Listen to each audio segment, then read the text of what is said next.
Yo, what's up with it, everybody? You know what I'm saying? Y'all already know what it is. Thank y'all for tuning in to another episode of Wisdom Seekers University. One more again, I'm going in like that ATL. One more again, I'm going in like that ATL. One more again, I'm going in like that ATL. Off the top, you only got one life to live. Yeah. What's up with it though, man? How y'all feeling today? You know, today's topic is gonna be about nice, and pseudo is going to the nice part real quick. Now we know for sure that the standard meaning of nice is pleasant, agreeable, satisfactory, all that. Yeah, we get that. Then we got fine and stubble, okay, enjoyable, pleasant, rah. I'm trying to run right through this video, man. I'm trying not to, tarry too long. All right, so it's Middle English in the sense of stupid, from Old French, from Latin, Necius, meaning ignorant, from necessary, not know, okay, not know, it means not know. All right, meaning you don't know shit. My bad. Explain this stupid again.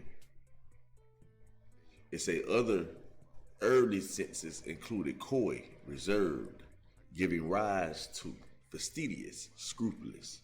This led both to the sense. Yeah, that's what it say.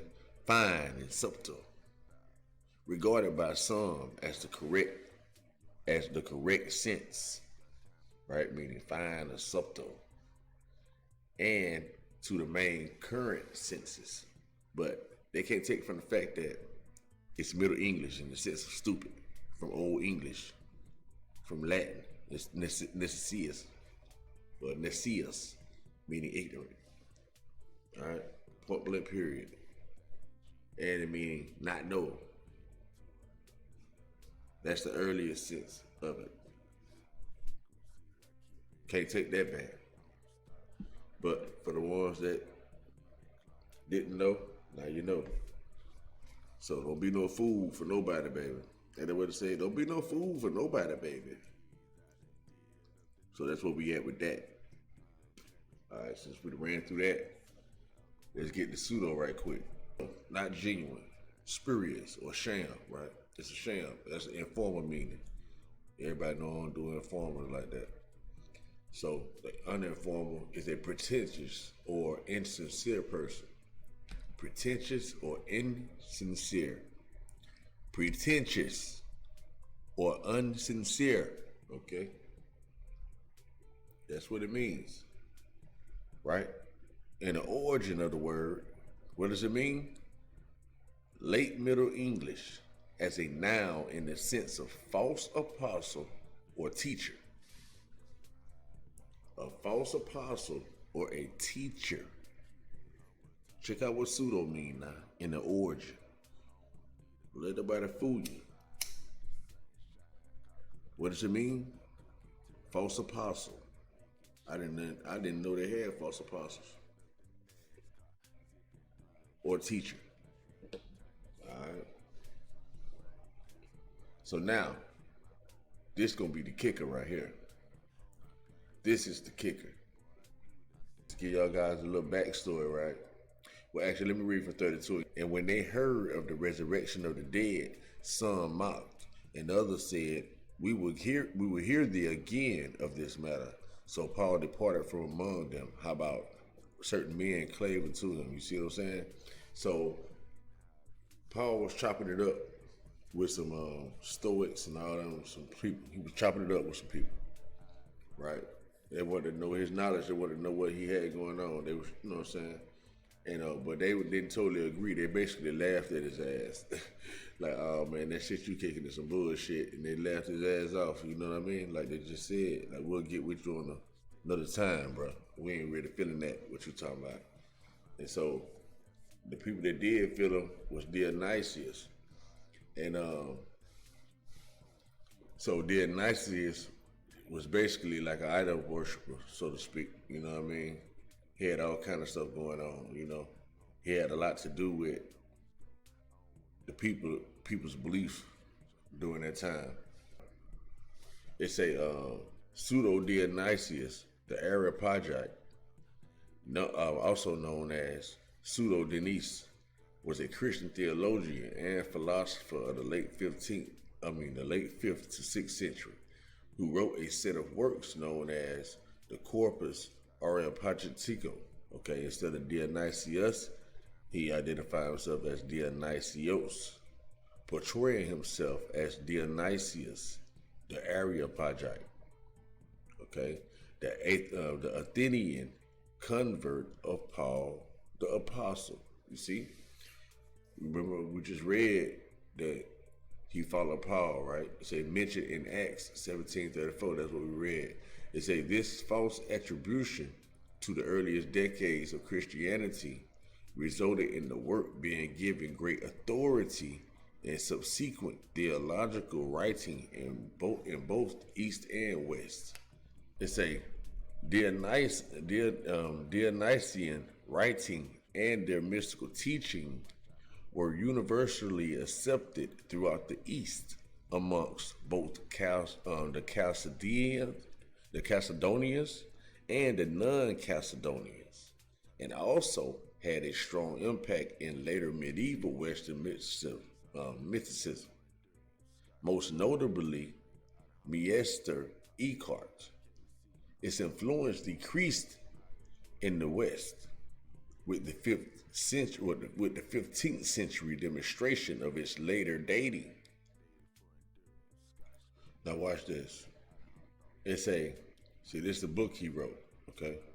And it's a De Coeleste Hierarchia, which in Greek it means on the celestial hierarchy, right? On the celestial hierarchy is a pseudo Dionysian work on angeology. Okay? On angeology. Who come up with the angeology shit? Look at that. Watch this. Let me click on this shit again. How that shit popped up like that. Let's see. There we go.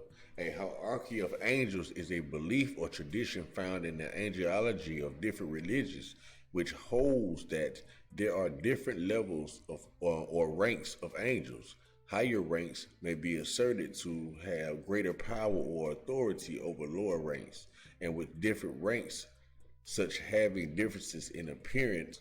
Summa Theologica 108 follows the hierarchia 6.7 and divided the angels into three hierarchies, each of which contains three orders based on the proximity to God, corresponding to the 9 orders of angels recognized by Pope Gregory I. So the Pope and everybody involved in this shit. Y'all see what I'm saying about false attribute? Like, come on, man, like for real. Like sometimes, man, my mind just be running so much, man. I'll be like, God damn, this shit just be crazy. All right, but look, you got the seraphim. Who the fuck is that? It's telling us right now. It say hold on. It say a seraph is a type of celestial or heavenly being originating in ancient Judaism. The term plays a role in subsequent Judaism, Christianity, and Islam. The singular seraph is a back formation from the Hebrew plural form seraphim, whereas in Hebrew the singular is a. I'm going to click on it. Fuck it. Hell nah, I don't need to read all that. That ain't my point. Hey, if y'all want to go back and read all that, y'all read it. You know what I'm saying? But then I gotta stick with my topic. Alright, gotta stick with the topic. So now let's read a little bit about what a cherub is. So a cherub is one of the unearthly beings, who directly attend to God. A cherub is one of the unearthly beings who directly attend to God, according to the Abrahamic religions. All right, according to the Abrahamic religions, which include Christianity. All right, they say the numerous depictions of cherubim assigned to them many different roles, such as protecting the interests of the Garden of Eden. So all that is fake is what they're telling y'all. All of it is a false attribute. You see what I'm saying? All right, so thrones. Let's check out thrones. In Christianity, listen, in Christian angeology, what? In Christian what? Angeology. Who gave them this angeology? Pseudo Dionysius. They say thrones are a class of angels. This is based on an interpretation of Colossians 1 and 16, according to 1 Peter 3:21 and 22. It say now listen. It say Christ had gone to heaven, and angels and authorities and power had been made subject to him. So now, if we know these angels and stuff not even real, right? We know it's angelology, and we know Pseudo made it. What does he mean by what? So what does that actually mean then? Because there ain't no real angels that were subject to him in the way that everybody probably was thinking. Like even the angels were subject to him. Man, get the fuck out of here with that shit. Like y'all, man, people gotta get this shit together, man. They gotta get their life straight. And look at that. Even on top of her damn head, she got the goddamn she got the what they call that? The radiant crown on her head, representing the sun. You see, she got the radiant crown, like the Statue of Liberty. Y'all better peep these symbolisms. It's all symbolism and stuff like that there. You see, she appears to have like eagle wings and all that. You know what I'm saying? They say reconstructed bust believed to represent Plotinus. So this is a female. Plotinus is a female. Alright? So let's go to the next one. Dominations. It say in Christianity, angels are agents of God, based on angels in Judaism. The most influential Christian angelic hierarchy was that put forward by Pseudo Dionysius, the Areopagite, in the 4th and 5th century, in his book De Coeleste Hierarchia. All right, so it's a Christianity, angels are agents of God, based on angels in Judaism. Right? What is it based on? Angels in Judaism. The most influential Christian angelic hierarchy, meaning he's not the only one that had that shit, but the most influential, the one that everybody used, was his. Alright? So this shit for real, man. They say in Christianity, angels are agents of God, based on angels in Judaism, okay? And they say the most influential, same shit. Powers, okay, same shit. All of it coming from his book, though. Look. All of it coming from his book, you see? Archangels. An archangel is an angel of high rank. The word archangel itself is usually associated with the Abrahamic religions, but beings that are very similar to archangels are found in a number of religious traditions. Okay? Angels. An angel is generally a supernatural being found in various religions and mythologies. Abrahamic religions often depict angels as benevolent celestial beings who act as intermediaries between God and humanity. Other roles of angels include protecting and guiding human beings. All right? So y'all see where we're going with this, man. Alright, so y'all know he got something to do with the 7 archangels and all that kind of stuff. You know what I mean? But yeah, for real, that's basically all I had to show you. Just to let y'all know about this, what they call it, about the, about what pseudo is, you know what I mean? So everybody know what this pseudo deal is all about, you know what I mean?